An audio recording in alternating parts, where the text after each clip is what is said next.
Oh, oh. Hallelujah!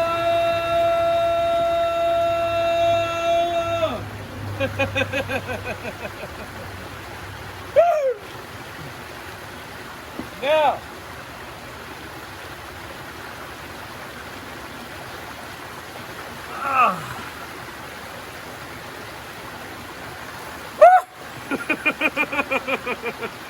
okay.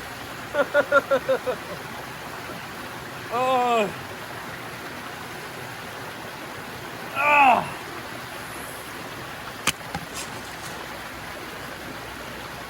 Oh. I found a good spot to read the Word. A place where you can wash the Word off. Sometimes I found even those who handle something so precious as the Word make great mistakes, sins and transgression, for we're all but men and women. And it really requires some thorough immersion. Some of us are like Naaman, cursed with leprosy, reaping the fruits of our actions, perhaps the sins of our fathers or forefathers before us. But there is mercy and loving kindness extended to the children of 1,000 generations. Even though there's iniquity, sins and transgressions that can leave us cursed to the 3rd and 4th generation. But you know what? Yahweh extends his loving kindness to all those who call on him and trust in him. Oh! John chapter 4. So when the Adon, the master, knew that the Pharisees had heard that Yeshua had immersed more Talmudim than Yochanan, although Yeshua himself did not immerse, but his Talmudim, he left Yehuda and went away again to Galilee. And he had to pass through Shamaron.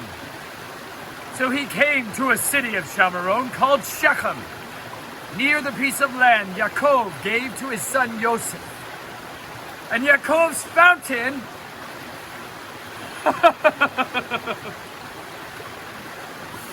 was there. So Yeshua, being wearied from the journey, you betcha, was sitting there at the fountain. It was about the 6th hour.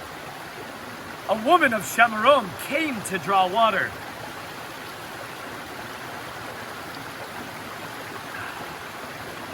And Yeshua said to her, "Give me a drink."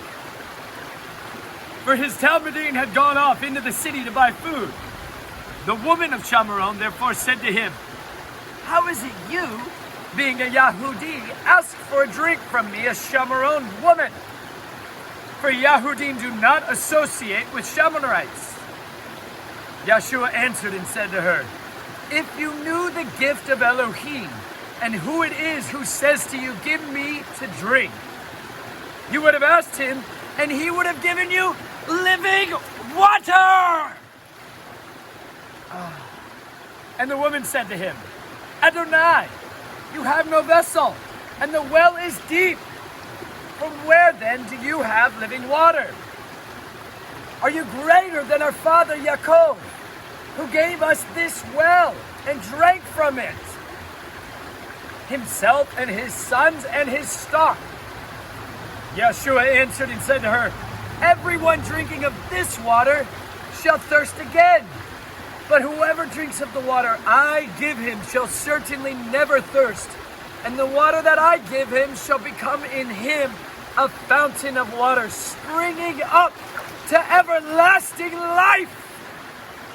The woman said to him, "Adonai, give me this water so that I do not thirst, nor come here to draw." Yeshua said to her, "Go call your husband and come here." And the woman answered and said, "I have no husband." Yeshua said to her, "You have well said, I have no husband. For you have had 5 husbands, and the one whom you now have is not your husband. What you have said is true." The woman said to him, "Adonai, I see that you are a Nabi, a prophet. Our fathers worshipped on this mountain, but you say that in Jerusalem is the place where one needs to worship." Yeshua said to her, "Woman, believe me, the hour is coming when you shall neither worship on this mountain nor in Jerusalem. Worship the Father. You worship what you do not know. We worship what we know, because the deliverance is of the Yahudim. But the hour is coming, and now is, when the true worshipers shall worship the Father in spirit and truth, for the Father also seeks such to worship him. Elohim is Ruach, and those who worship him need to worship him in spirit and truth." The woman said to him, "I know that Mashiach is coming, the one who is called Anointed. When that one comes, he shall announce to us all." Yeshua said to her, "I who am speaking to you am he." And upon this Talmudim came, and they were marveling that he was speaking with the woman. However, no one said, "What do you seek?" or "Why do you speak with her?" The woman then left her water jug and went away to the city and said to the men, "Come see a man who told me all that I have done. Is this not Hamashiach?" They went out of the city and were coming to him. But in the meantime, his Talmudim were asking him, saying, "Rabbi, eat!" And he said to them, "I have food to eat of which you do not know." Then the Talmudim said to each other, "Did anyone bring him to eat?" And Yeshua said to him, "My food is to do the desire of him who sent me, and to accomplish his work. Do you not say there are still 4 months and the harvest comes? See, I say to you, lift up your eyes and see the fields, for they are white with harvest and ready. He who is reaping receives a reward and gathers for everlasting life, so that both he who is sowing and he who is reaping rejoice together. For in this word is true, one sows and another reaps. I sent you to reap that for which you have not labored.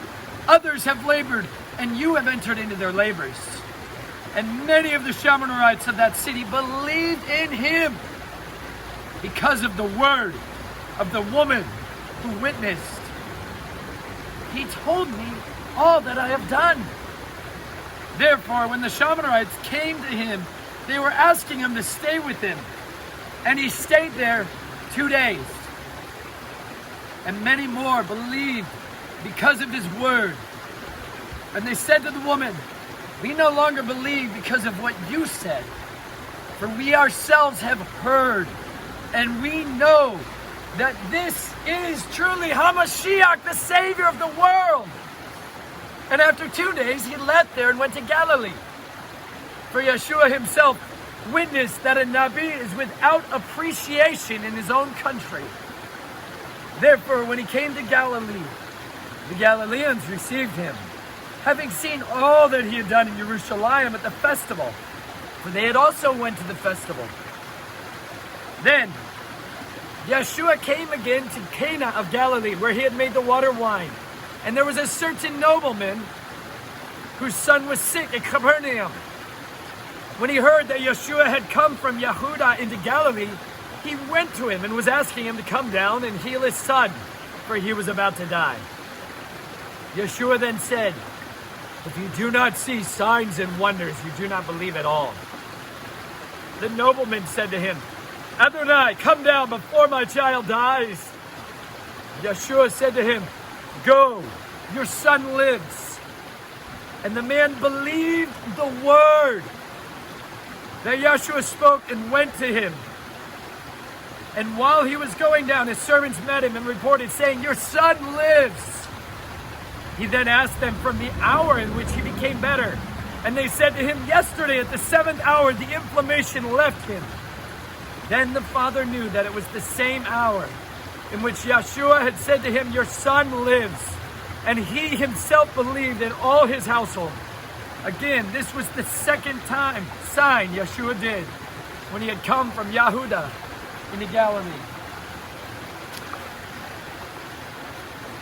May the water of his word wash you and cleanse you and make you whole, heal you in every part of your being.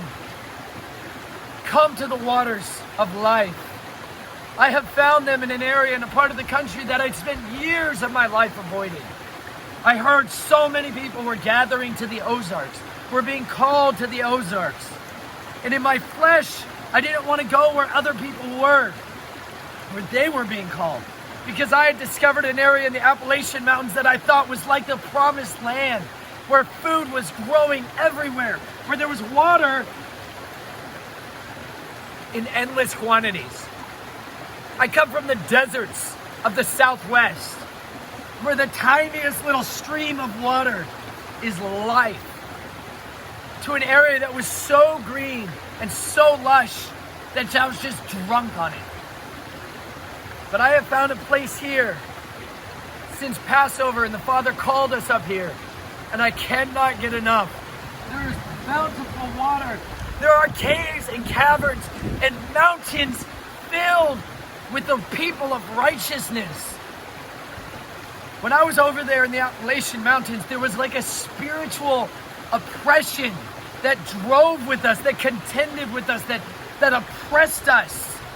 But I found here in the Ozarks, it's as if the spiritual powers that are here fight for us. It's truly like it's the land of our inheritance, the lands of our sojourning that we're supposed to inherit. It's as if the people of Yahweh, those prayers of the mighty sons of Abraham that are being lifted up, are creating an ark of refuge for his people. I've come here to be healed, to find deliverance for myself, for I too am a man afflicted, torn about by many passions, lusts and desires, addictions, strongholds of fruitlessness that have consumed my mind since the days of my youth. But daily I must come back to the waters and find peace for my soul, to find the water of the word always ready to quench the thirst. I have found deliverance in coming to him and making vows before him and proclaiming, "No more will I be the man I was. As for me and my house, we shall serve Yahweh, and him only shall I serve." And when a righteous man, though he falls 7 times, he gets up. So if today is the day where you have fallen 7 times, or 700 times, or 70 times, 7 times, may this be the day where you stand up again. Cry out to him and say, "Yeshua, Son of David, have mercy on me. Deliver me and lead me in the path of righteousness. For yours is the kingdom, yours is the power, yours is the glory forever and ever. Blessed be the name of Yahweh. Blessed be your glorious name. May your kingdom come. May your will be done on this earth as it is forever." Come to the mountains of life. Come where he has a cattle on 1,000 hills. For indeed the day is coming and it draws near where we will worship him in spirit, in ruach, in truth. So may you come along and discover great is Yahweh, worthy of praise. And you know what? Those who believe on his son Yeshua shall certainly be delivered by the renewing and the restoring of his ruach, his set apart spirit. We can be like him Be set apart as he is set apart.